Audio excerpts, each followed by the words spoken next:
busy. So I was in a weird bind where I couldn't tell whether or not I didn't feel positive or negative enough about any sort of movie. I just kind of felt tepid about most, or if I just didn't feel like making videos. So here's one where I'm just gonna poop out some reviews. I woke up working like I'm Mexican. I love Kathryn Bigelow, especially the latest work she's been doing lately. But man, Detroit is a bummer!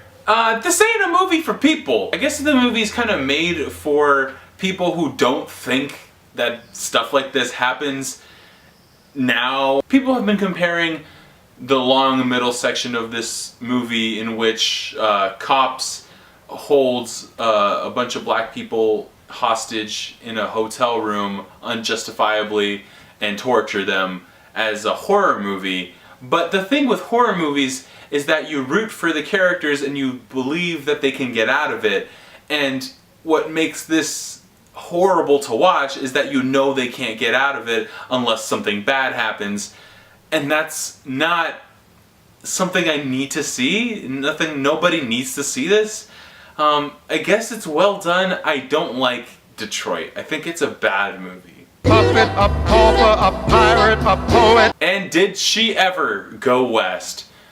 Ingrid Goes West is fine. It's exactly what you think it'd be, just a movie where the entire time is just like, is it saying that social media is bad? And by the end you're like, yeah, I guess social media is bad. But the performances are so good. Aubrey Plaza is so good as this like tormented stalker girl, and Elizabeth Olsen is so like dedicated to this like basic Instagram personality. And O'Shea Jackson Jr., his character should not work at all as like this screenwriter who's obsessed with Batman, and every single line of dialogue he says has to do with Batman. It's very annoying, or would be annoying if it didn't come from the mouth of the most charming personality on screen that I've seen in a really long time. Look at your money.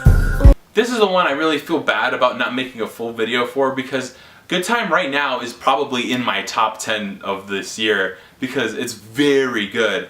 But at the end of the day, it's a really good crime heist thriller that kind of deconstructs that theme, trying to follow the mind of a guy who loves his brother, but he's like a con man, and he's always like switching personas to try to like game the system, and very much like uses like privilege in most situations.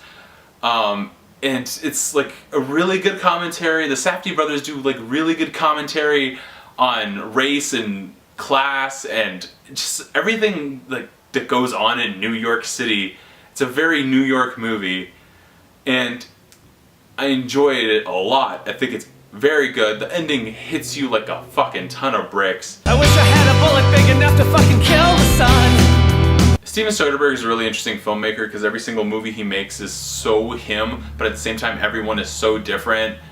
He's usually the cinematographer, he's usually the editor, and in this one the writer is credited to Rebecca Blunt, which I believe is a fake person, and it's probably him.